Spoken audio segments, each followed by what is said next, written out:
All right, so good morning or good afternoon, depending on where you're joining us from, everyone. My name is Jesse, and I am with Exploring by the Seat of Your Pants. If you're joining us for the first time, and we do have a group joining us for the first time live on camera today, we are all about bringing conservation, adventure, and science into classrooms around the world.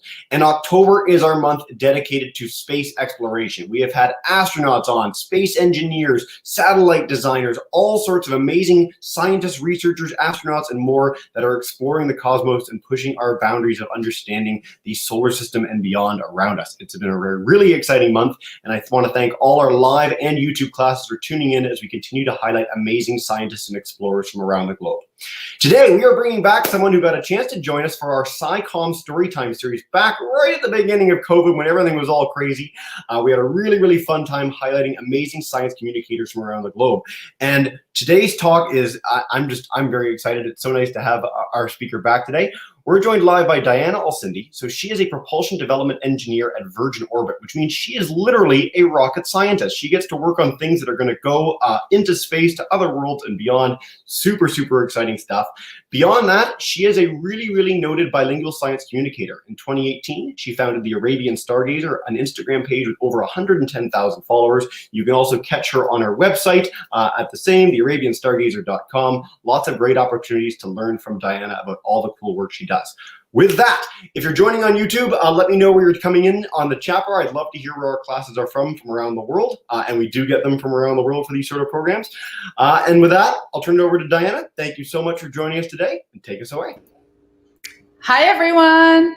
I wish I can see your faces right now, but I can't. I can only see my presentation. Let me know where you're coming from. I would love to know what school you're in or the grade you're in. So today I want to talk about space and us and how we're actually closer to space than we think.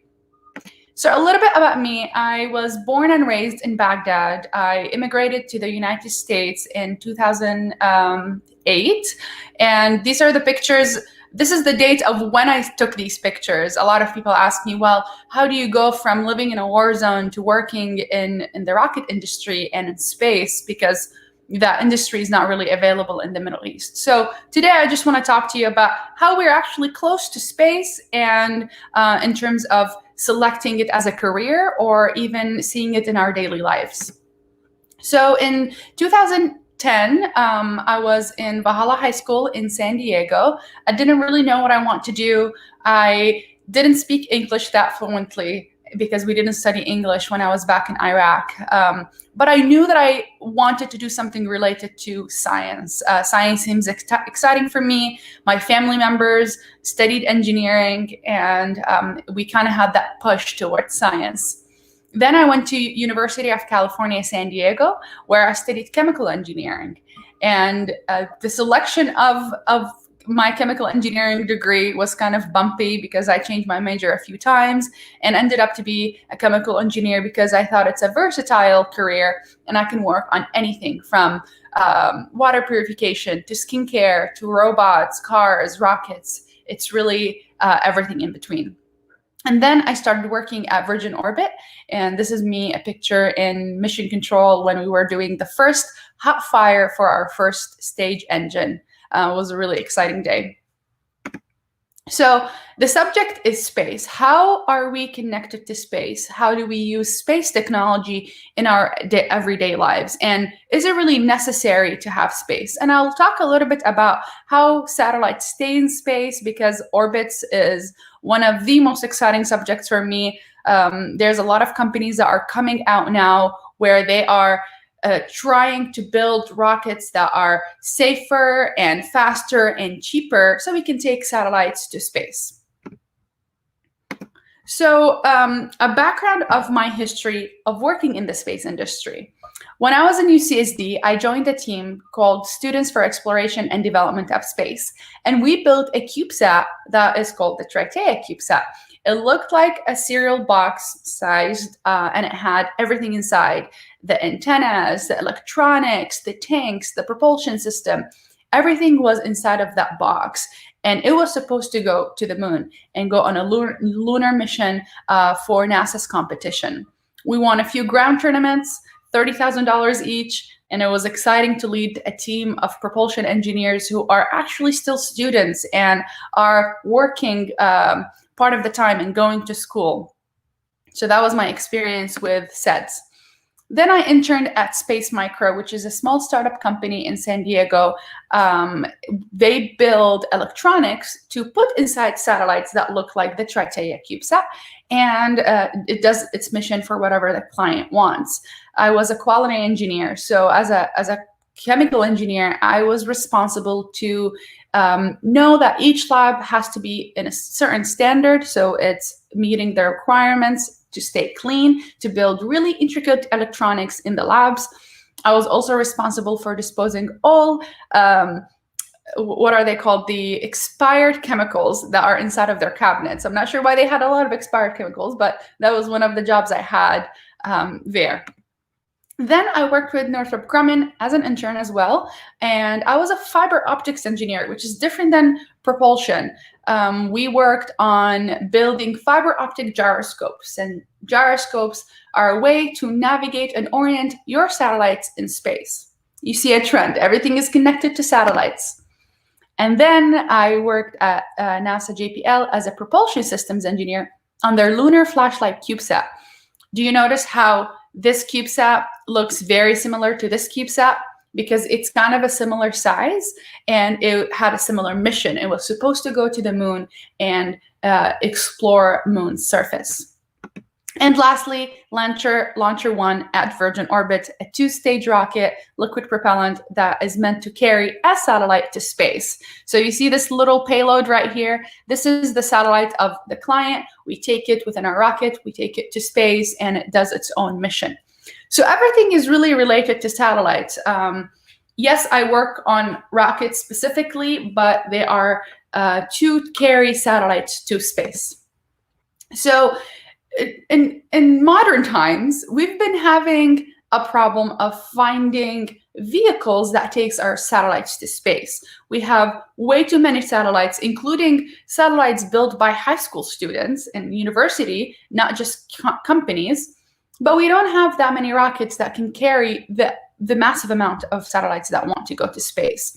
So the companies are coming out with different ways and technologies and methods to build rockets that can be launched faster and cheaper and carry more satellites than others. So how do we use this technology, space technology, in our everyday life?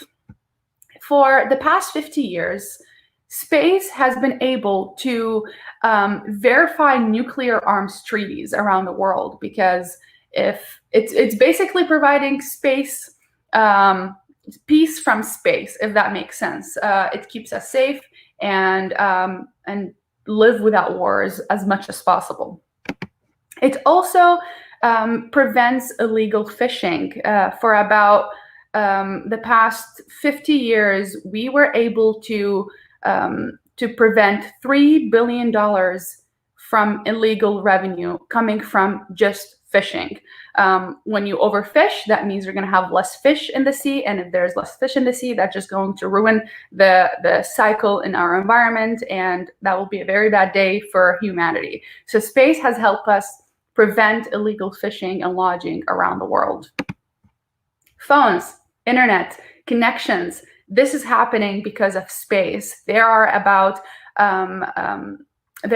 5 billion people around the world who are not connected to the internet, and satellites industry and the communication actually fills these gaps in space and allows people to connect with each other without having to have complicated phones or having all the space technology in their country. Other countries are actually building these satellites for other people to connect us with each other. And climate change, this is a big one. Climate change or global warming, there are about 160 satellites in space that are right now measuring and indicating what is happening in the weather. I live about 20 minutes away from wildfires in Orange County, California, and these things were predictable because of space. We were able to know there is going to be fires. This is how you can prevent it. And this is how you can stay safe. And it's also for the environment. We want to know what is happening to Earth and how hot and cold Earth is becoming. And space technology has helped us know all these things. And then video games and internet. There are so many things that we actually use in our daily life that we don't realize is actually because of space. Watching TV, Netflix, playing video games. This is thanks to space technology that allows us to explore all of these different entertainment options. So you are actually right here.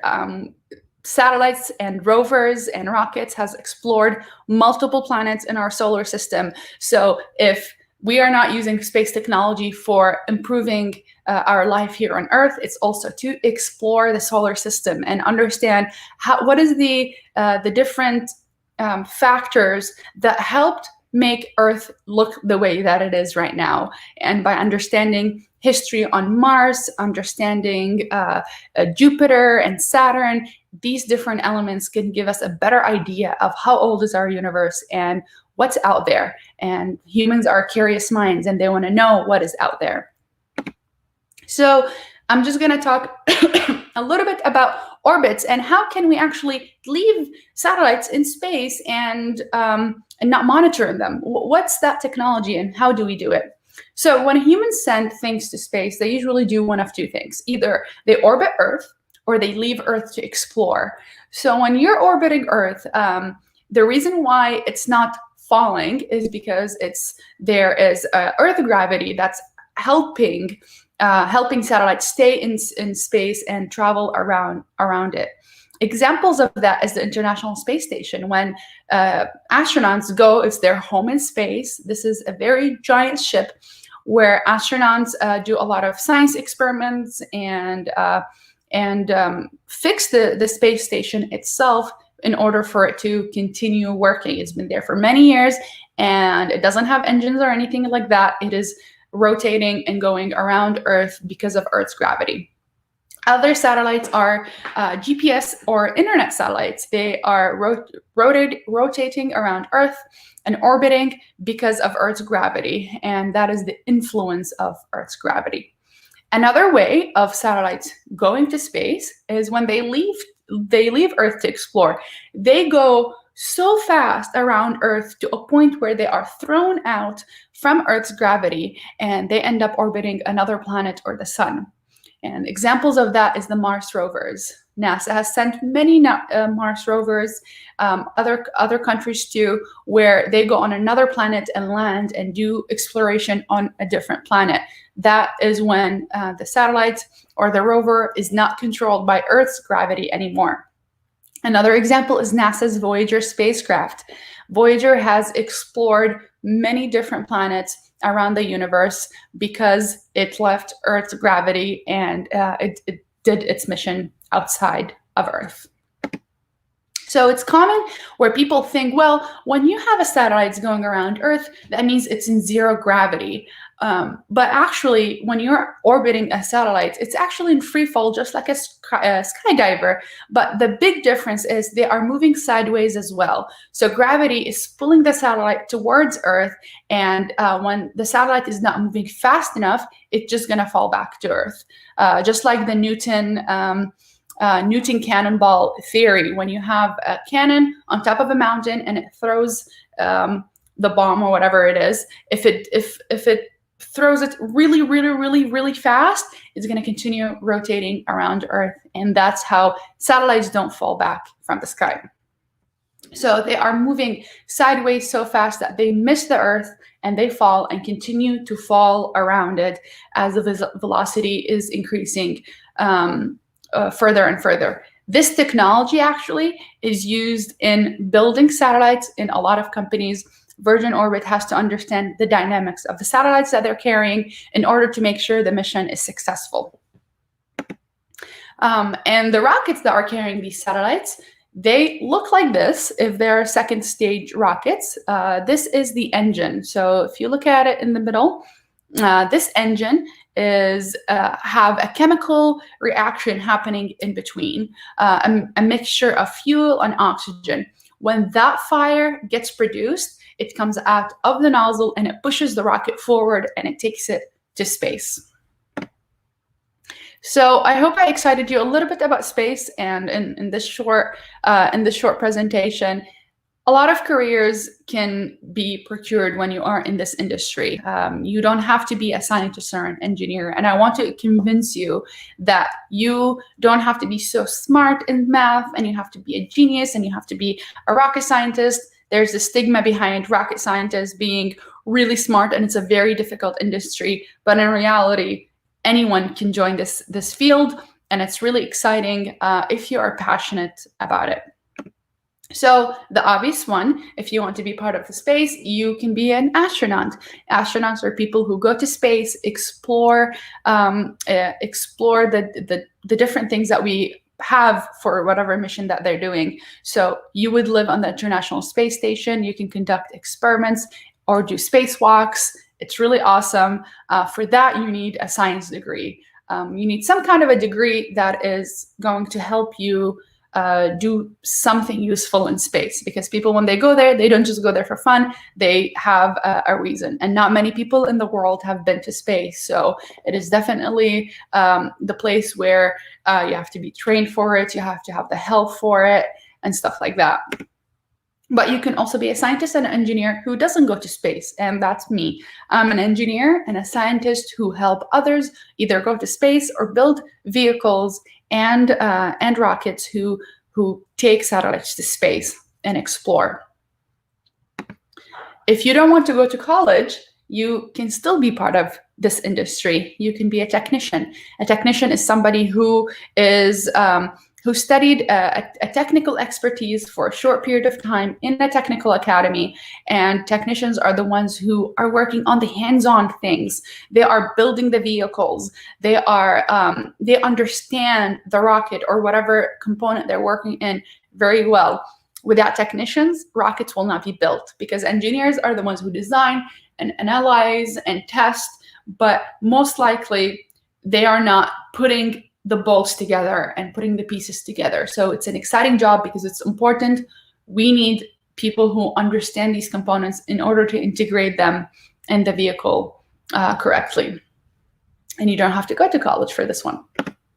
If you want to be an accountant or a financial advisor, space is really expensive, and we need people who are making the contracts, stocking the business, bringing the investors. So you don't have to be a scientist or an engineer at all, or study science in order to be this or be part of this industry. You can study economics and you can study business or get your MBA and be in this field still.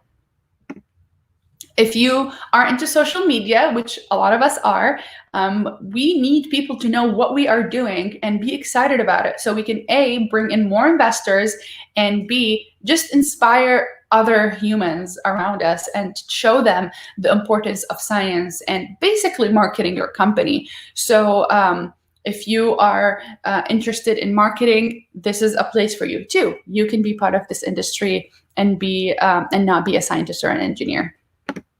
And lastly, this is an exciting one for me because my dad is an artist and I've lived with art throughout my entire life. You can be an artist or a t-shirt designer and still work in the space industry. These are actually awesome people that I work with at Virgin Orbit, and they were responsible for painting on the fins of the rocket. Literally, their paintings went to space. That's kind of a dream. So if you are not interested in doing anything that I mentioned, you can also practice your art in the space industry. So you are closer than you think, from the technologies that you use, from the phone that you hold in your hands, from actually the careers that you can be involved in. There's so many things that you could do, and it's exciting. I'd love to answer questions about my career, my background, my experience. And if you want to reach out to me later on, feel free to email me or connect with me on Instagram or Twitter. Fantastic. Diana, what a great presentation. If you want to end screen share so you can see us again, we'd love to have a bit of a conversation. We've got groups joining us in Wyoming, Wisconsin, Florida, Ontario, and more. So thank you so much, everyone on YouTube, too, for sharing all your great questions. We'll be taking many questions over the next 25 minutes or so. But I want to start by going to Mr. Fries's class in Green River, Wyoming, joining us again for the first time ever live on a broadcast. So Mr. Fries's class, come on in, just demute your microphone, and you're good to go to kick us off with a question. All righty, we have a question. It is, does the way the satellites orbit the Earth cause the velocity to continue to increase?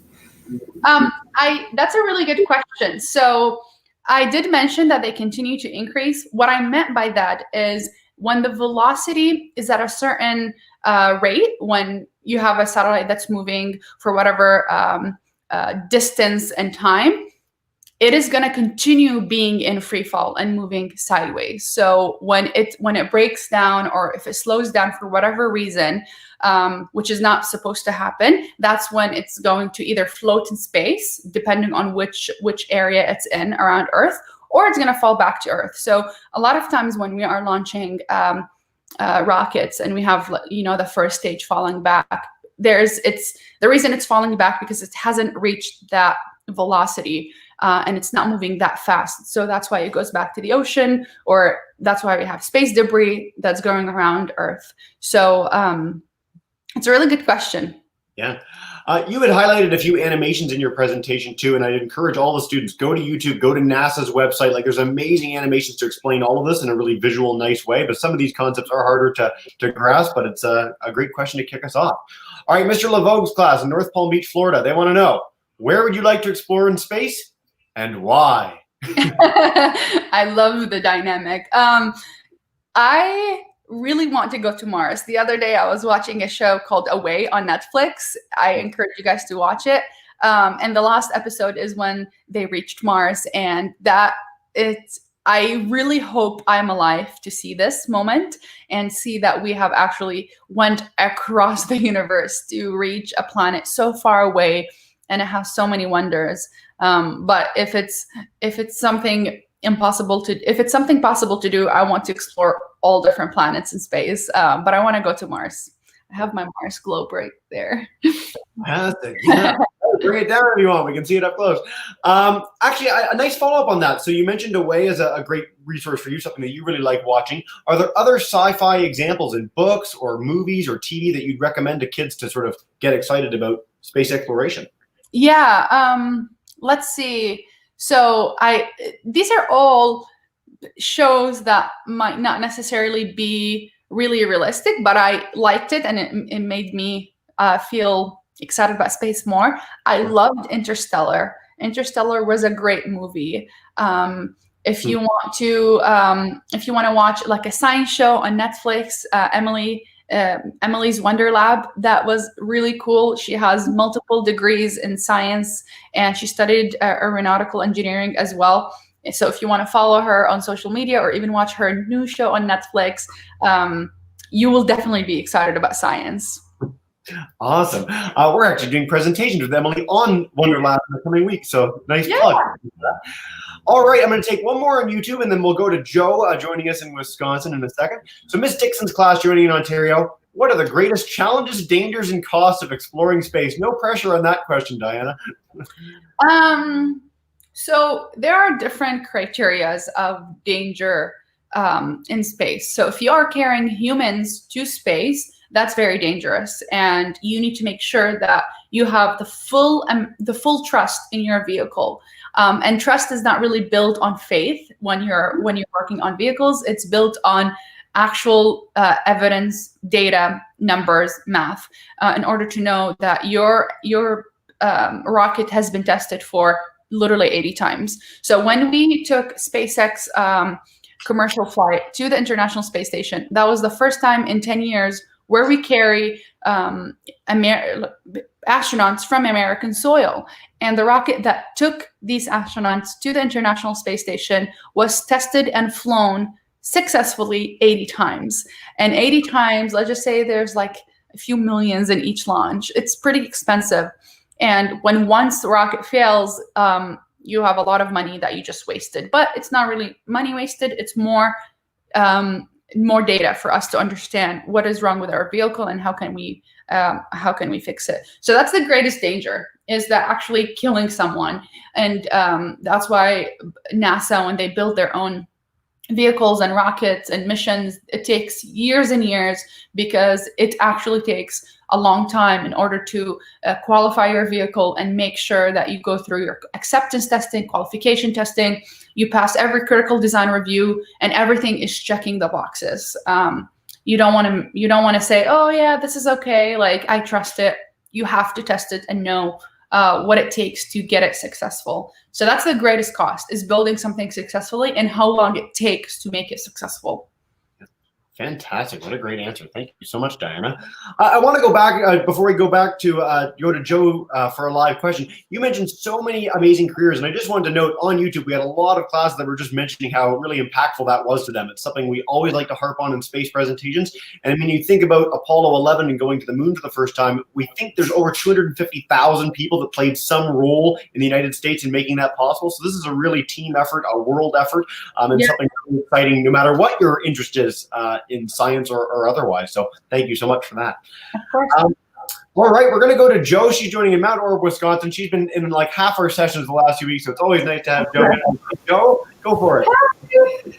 Hi. So I ask this question a lot, but do you have a favorite planet and why? Do I have a favorite planet? Yes, I do.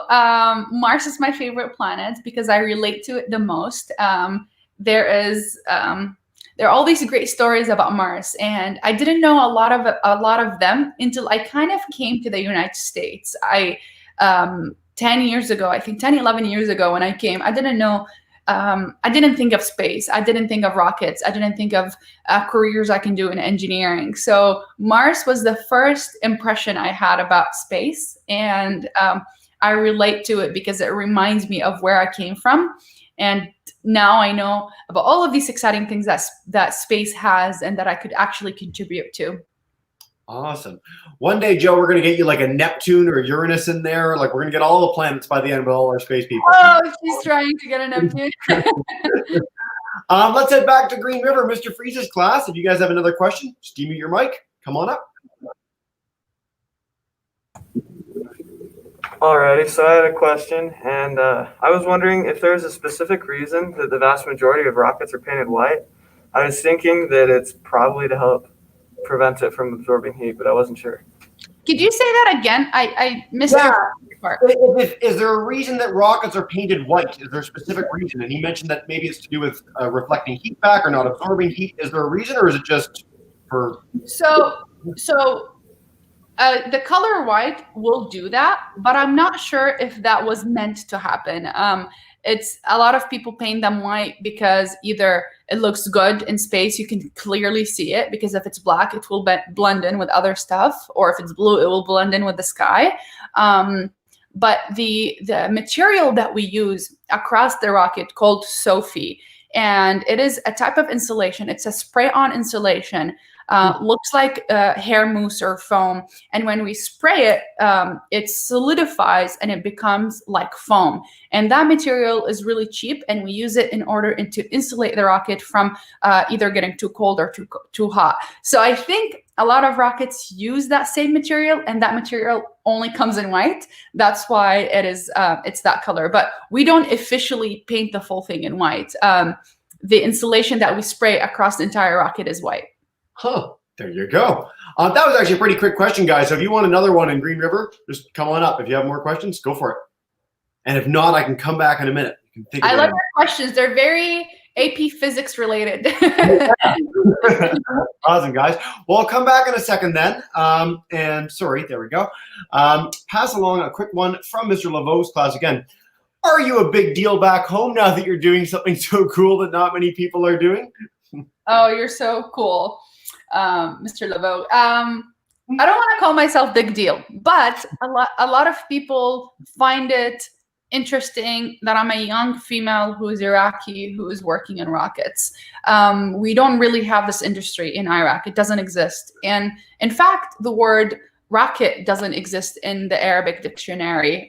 Rocket is equal to missile. So when you're working, if I want to talk about rockets, it's kind of like I'm talking about missiles the same way. So it just shows you the gap that we have, that is this field.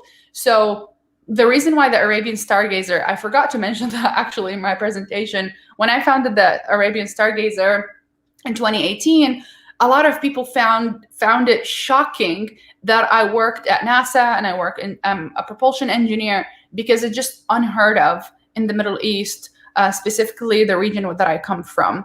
And there was all these rumors that I was the first female engineer from Iraq at NASA, which is not true. I'm sure there is a lot of Middle Easterns at NASA, but it's I'm trying to fill in that gap, and they find it really cool and exciting. And the whole reason why I founded the page is I wanted a platform to test out the water and see if people from that region in the Middle East are interested in space and want to learn a little bit more about this field and my experience.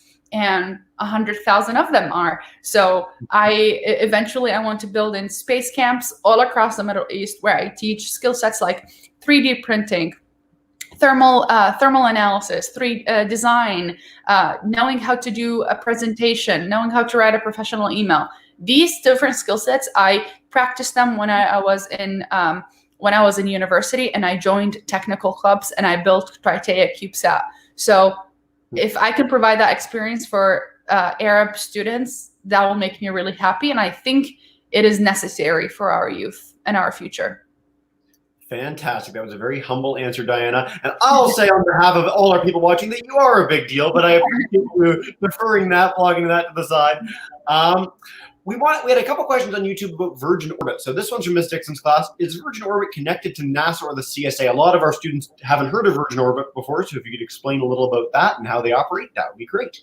Yeah, so as you know, NASA is an agency. It's a space agency that build their own missions. But there's a lot of times where they don't build everything from A to Z. They need a rocket to launch their satellite, or they have some kind of a payload that they give to a private company, and that private company can carry that payload to space. So I can't mention specific contracts, but NASA does have a contract with Virgin Orbit, and they are connected somehow, and they do work together.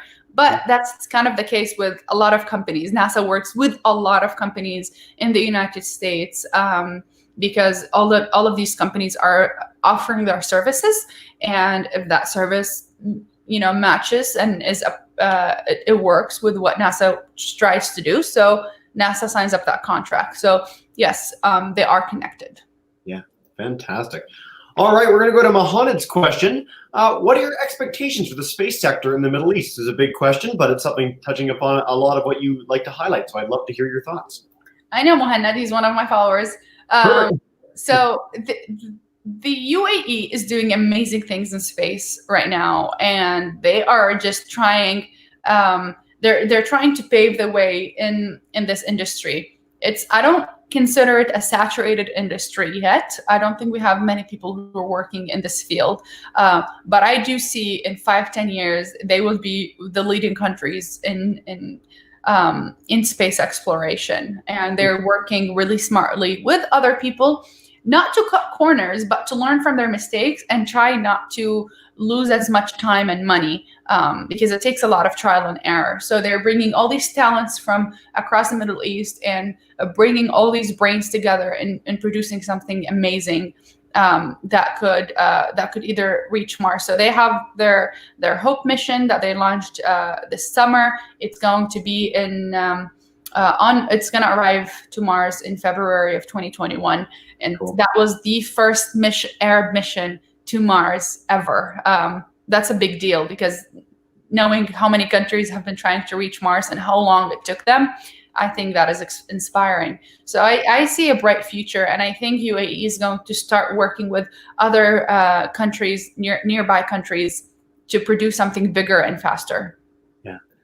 Awesome. It's so exciting getting to highlight these sort of things because, I mean, wherever you are in the world now, there's more investment, opportunity, and excitement around space than there's been since probably the early 60s.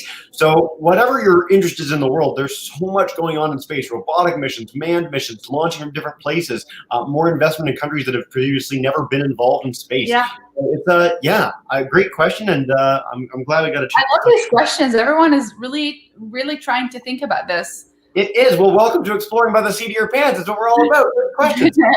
So we'll take a few more. I'm going to go back to Joe for a minute, and we'll wrap up with 2 in Green River. So Mr. Frieda's class, if you guys want to get 2 questions ready, I'll come to you guys in a minute. Joe, if you got another before that, go for it. Yeah. So is there like a certain color you have to paint the rocket with, like, or could you paint it with any color? Yeah. So I don't know if anyone has asked the question to the company that is painting the rocket, but as I mentioned before, we are kind of limited by the material that we are insulating the rocket. So we use few things like cork, the cork that we use on wine bottles. That's actually a very common material that we use to insulate rockets. But it's much easier to insulate the rocket with something that could take the shape of the rocket itself, which is the foam called Sophie. We have a huge room, and we put in the parts of the rocket. We hang it from the ceiling, and we have robots that go around the rocket, and it sprays it. And when it sprays it, it turns solid, and it takes the shape of the rocket. So that material comes in white only, I think. It's kind of like an eggshell color, light yellow, white color. And I don't think it comes in other colors. But if they do invent other insulations, I'm sure we would see a red rocket in space, maybe.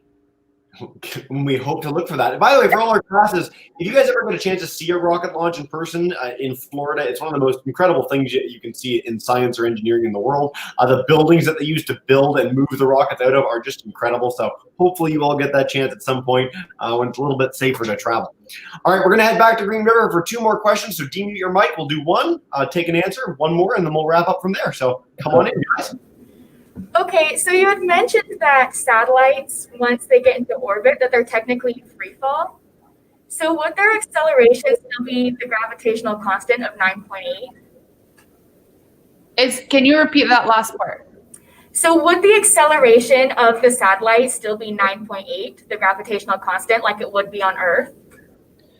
Yes, we are using that G constant in our formula. So because Earth's gravity is basically the influence that we have on that velocity, it's going to have to stay within Earth's gravity, because when it goes faster, that's when it goes somewhere else. It starts orbiting something else, and it flies somewhere else in space.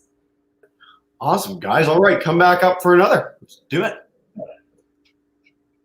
Yeah. All right, so my question is, how do you steer a rocket? I'm assuming that you have a feedback loop that directs the nozzle. How do I navigate? Yes. Yeah. So in places like Northrop, for example, we use the gyroscopes, and gyroscopes it's kind of like it navigates and orients satellites in space, depending on its mission.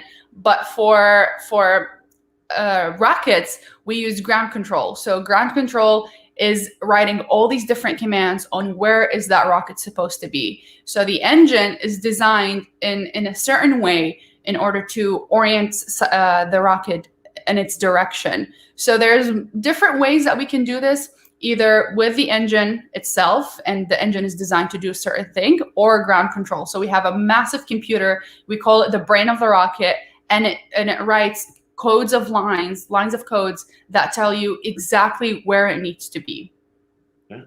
Fantastic. Thank you so much, Diana. Before we wrap up for the whole broadcast, I just want to thank all our classes for joining in. A couple things to note. Again, ArabianStargazer.com. You can learn more about Diana's awesome work. Check her out on Instagram and Twitter with @TheArabianStargazer. And she mentioned early on in her talk the Students for Exploration and Development of Space, SEDS. Go to SEDS.org. If you guys are keen on space, you want to get involved, amazing opportunities in Canada and the States through this incredible organization to actually take part in some really, really amazing projects. So check that out. Something that a lot of our speakers have highlighted in the past. So a really great opportunity to get on the path to becoming like Diana. And Before we wrap up, is there any last message you'd like to share with us just about your own experience, how we can inspire kids to take action and learn more? Anything you want to wrap with? Yeah, I think this is a good time to learn new things. We are in a pandemic. We are home. Our school schedules change. So if you do have time, try to spend an hour of your day learning something new. I'm currently learning Python, and my phone is ringing. I'm learning Python right now, and because I have the opportunity to spend a little bit more time on computer languages and better my computer analysis techniques. So if you have the time, I encourage you to do that. And if you have any questions, feel free to reach out to me. I can answer more questions about satellites or careers or different ways to insulate a rocket. Yeah. Fantastic. And you had passed along your email at the end, the last slide. Yeah, everything is the Arabian Stargazer at gmail.com or on Instagram. Perfect. So check that out, guys. Again, you can find that if you didn't catch all that in the slide. Go back to the YouTube video. Learn more about Diana. Some awesome opportunities to get excited about space. And what we do at the end of every broadcast, Diana, I'm going to bring back in Joe and our Green River team just to say a big thank you and goodbye. So Mr. Friese's class, Joe, in saying thanks. Farewell.